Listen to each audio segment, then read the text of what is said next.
Okay, we've had a very good off week. I think we accomplished what we set out to as far as getting fresh, as far as getting better at the fundamentals and the details. We also got a head start on Texas A&M, which is always good with the different things that they present to you. Quick injury update, Cam Petway suffered a fracture in his scapula late in the game against Arkansas. We did not know that until last Friday. We were trying to heal our guys up, and it was sore, and we thought it would get better. It didn't get any better, and so he'll be out for an extended period of time. I don't know exactly when that will be, but obviously that's a tough blow for him, a guy that's battled a lot of injuries up to this point. As far as that goes, everyone else we expect to be ready for Texas A&M, which I think that is a really big thing with the guys that are banged up offensive line wise, and then we have some defensive guys that we've held out the last couple of weeks. We expect everybody to be ready as far as that goes. Texas A&M, you're talking about a very talented team. When you look at these guys defensively, they've got a lot of very good athletes. They're a big physical group that can run. They're one of the best teams in the country in sacking the quarterback and putting pressure on the quarterback, not just 4 down, but when they pop a guy or bring an extra guy, fifth guy, they're very good, very aggressive. They really try to stop the run. They'll bring extra guys down to do that. Offensively, you're talking about a very balanced team. Last week they played 2 quarterbacks, so you've got to prepare for both those guys, but they're very balanced, and they got one of the more dynamic playmakers in all of college football, in Christian Kirk, a guy that with the ball in his hands is very scary. And you talk about special teams, I think he's probably the biggest weapon in the country in special teams. So we're going to do a super job with him covering kicks and everything that goes with that. But like I said, I feel very good about where we're at after the off week. Give us a chance, for our team to heal up as far as everything goes and get better. And we're looking forward to going to Texas A&M. Questions? Does Petway avoid surgery then, or is that non-surgery? No, it's non-surgery. Non-surgery. Is Cam Martin the next backup in the? Yeah, I think Cam Martin, Malik Miller, Devin Barrett, I think all those guys, have gotten work not only in games, but more importantly, got a lot of work in practice. I think, all those guys will be ready to go when called upon, down the stretch. Gus, is there any indication of the timeline of recovery for a fractured shoulder blade? I said extended period of time. I'm hoping we get him back before the end of the year, but I'll keep you updated on a weekly basis. Really, that's kind of one of those things we'll have to see how it goes. How is he coping with this, Gus? I mean, this was a season that was supposed to be far more productive, far more successful. Just how is Cam dealing with this? Well, I mean, he's a competitor, and like I said, it's a tough blow to him. I mean, you're exactly right. He's had a lot of different injuries, and I know that's frustrating for him. He's a great competitor, but hey, you got to deal with it, and he'll respond. He'll respond okay. Gus, how was Casey Dunn doing particularly, and how much does it mean to have him back at center? Yeah. Be able to put Austin at left tackle, get some good passes. Yeah, Casey, he had a good practice on Sunday. He did some things last week.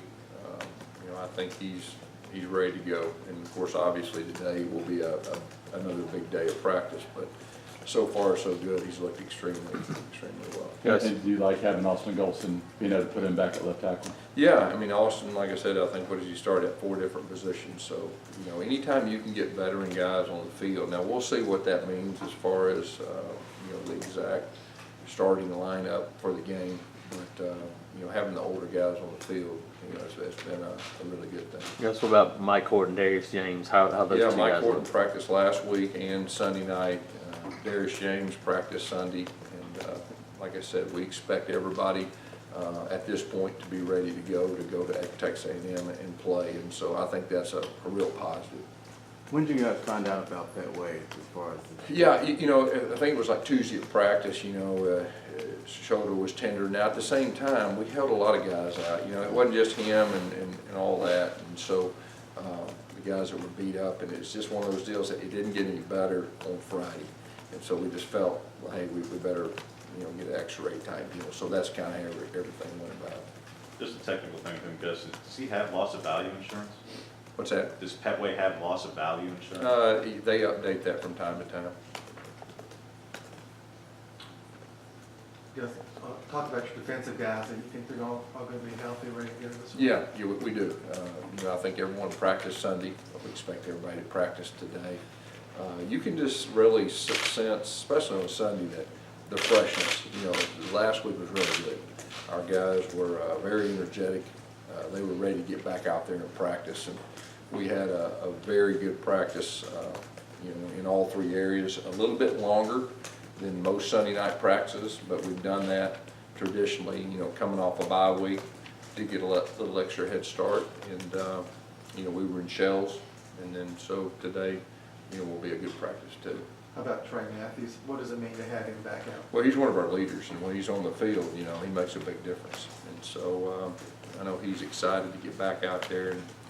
And when you get your leaders on the field, it has a way of affecting everybody in a positive way. Gus, I think Ryan Davis has one of the lowest drop rates in the country as far as receivers. Is that something you're just kind of born with, or is that something he just kind of gotten better at as time goes on? Ryan has really worked extremely hard. He's one of those guys that really wants the ball. He attacks the ball. He's playing with a lot of confidence right now, and you can see that grow throughout this year. Now, he's one of the more veteran guys we have, in our receiving core, and a guy that's played a lot of ball and just playing with a lot of confidence right now. And I know our quarterback has a lot of confidence in him too. Do you have to guard against, when you played LSU, they were coming off, they'd had some tough losses and bad games, and Texas A&M has obviously played better than they did against Mississippi State. Do you have to guard against anybody getting overconfident? I think this time of year, the games are so important. You've got to expect each week you're going to get that team's best effort, and that's what we expect out of A&M. Like I said at the very first, you're talking about a very talented team overall.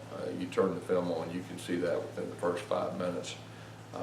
They've recruited well, and they've got very good players. So you got to play well. But this is the time of year that if you got a chance to be a good football team and do special things, you play well as a team.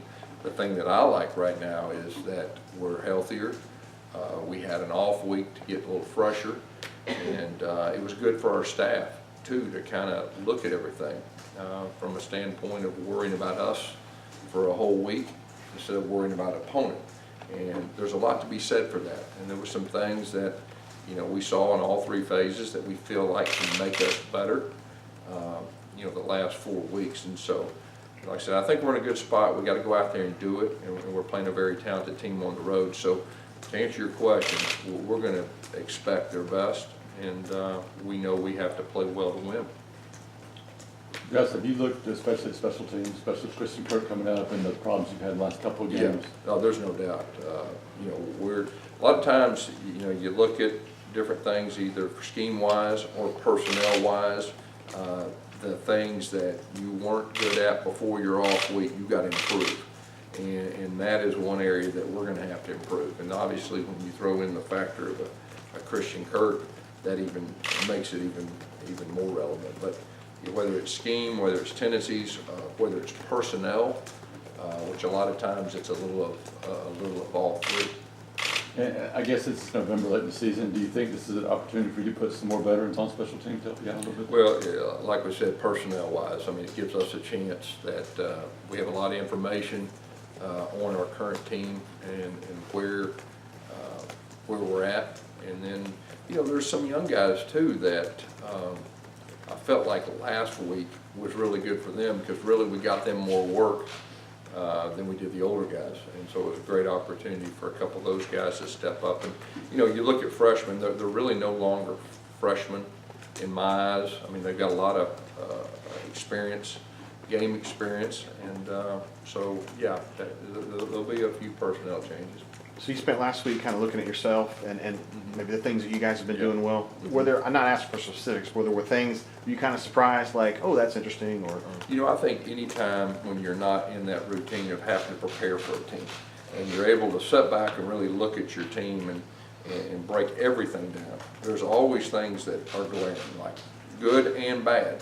And you build upon the things that you're good at. You don't do the things you're not good at. And then you look at your tendencies.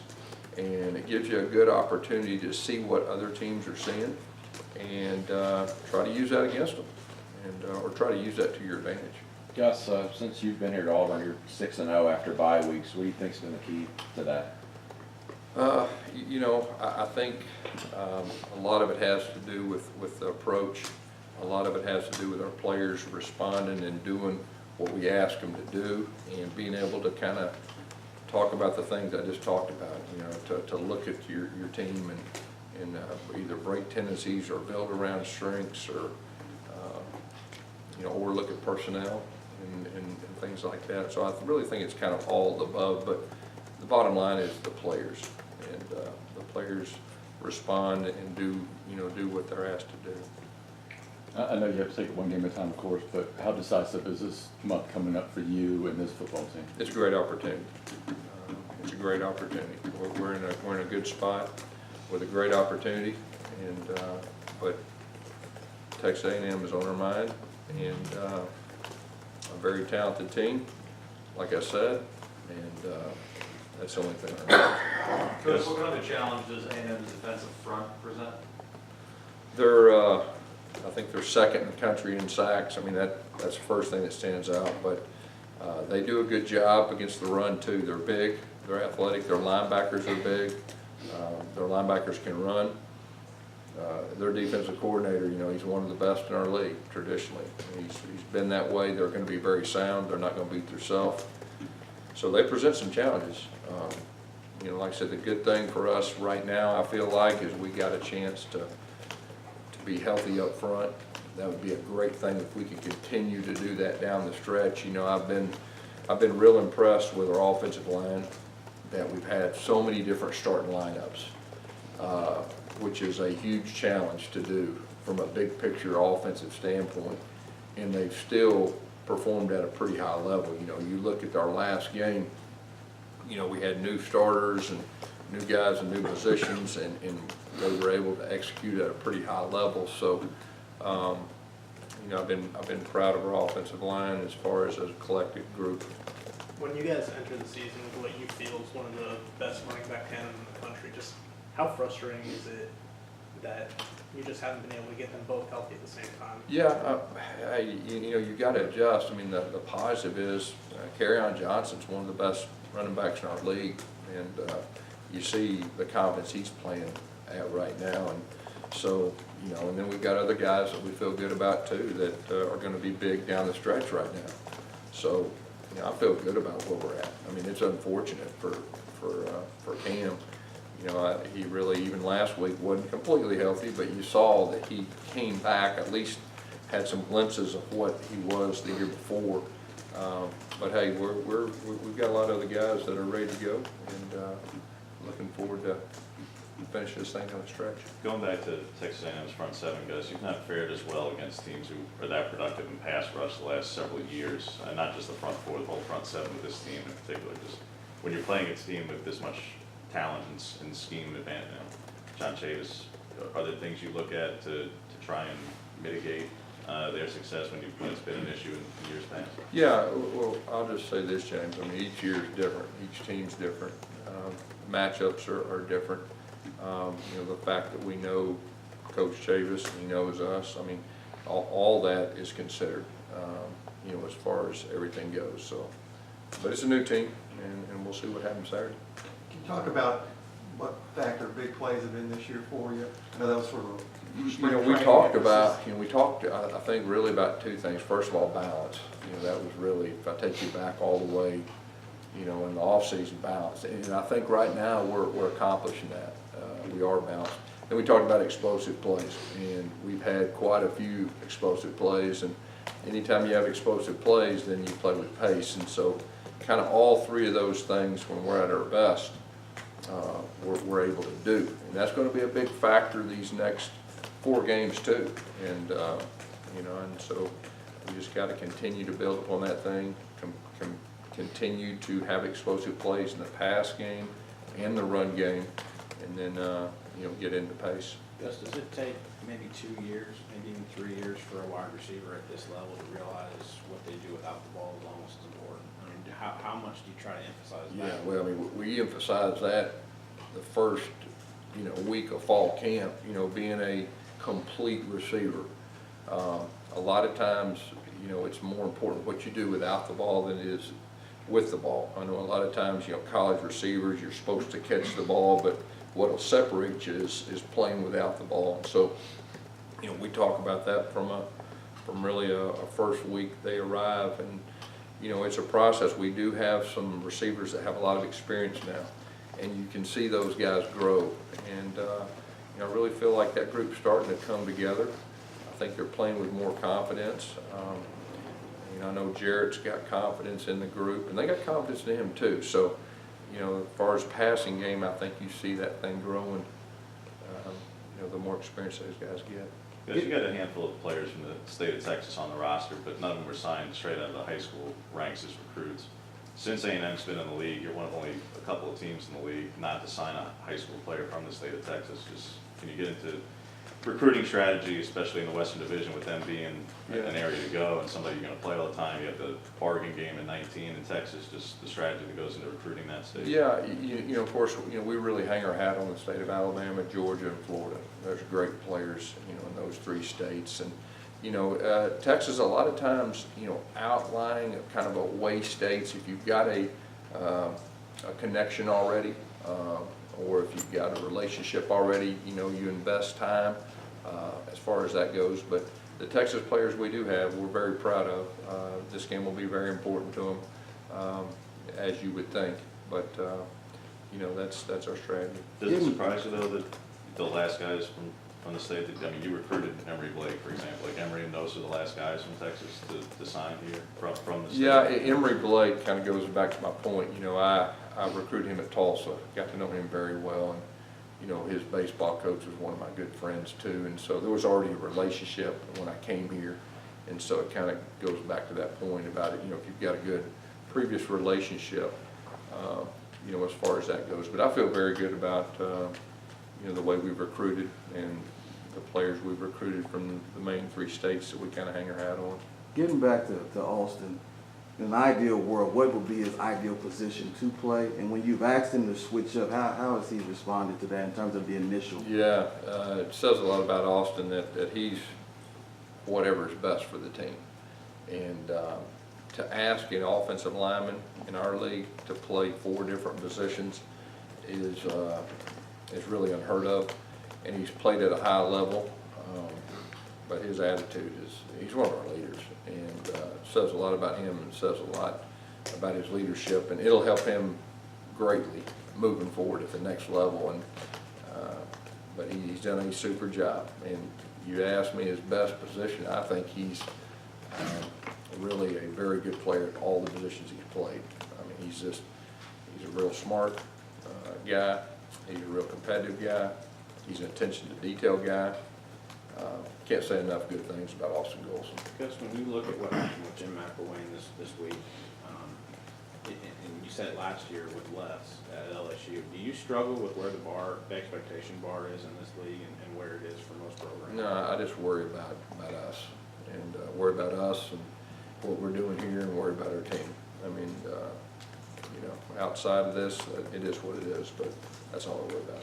Gus, I know you take it one game at a time, but with Georgia being number 2, Alabama being number 1, you have to talk to your players about, hey, you got to focus on the task at hand, because there are some big games coming up. Yeah, I'm always going to be honest with our team, but our team, they do understand the big picture, but more importantly, they understand the current picture, and all that matters is A&M, and they do understand that. And I think we've got a veteran enough team with leaders that will make sure there's no overlooking this bunch. That would be crazy to overlook Texas A&M. We're not going to do that, and then we'll cross the bridge later on. But I'm always honest and upfront and with our players, and I'll talk big picture from time to time. I think that's important. But then we reel it back into what the priority is. You might not have an answer for this, but why do you think the road team in this series wins every single game? I really don't have an answer for that. I know that, we've lost some tough ones here at home, against these guys. So, and we played good football when we went there. How important is it to kind of monitor how much carries you get carry on? You know he's a guy you trust, but you don't want to overwork him. Yeah, I think strategically right now, it kind of goes back to last week. You look at strategically what needs to be done the last 4 games, to try to keep him healthier into the fourth quarter. Because obviously down the stretch, there's a decent chance games will go into the fourth quarter. So, that was part of that conversation too. And of course, I'm not going to sit here and tell you right now what our plan is, but that is something that we talked about. We will have a plan for. All right, Coach.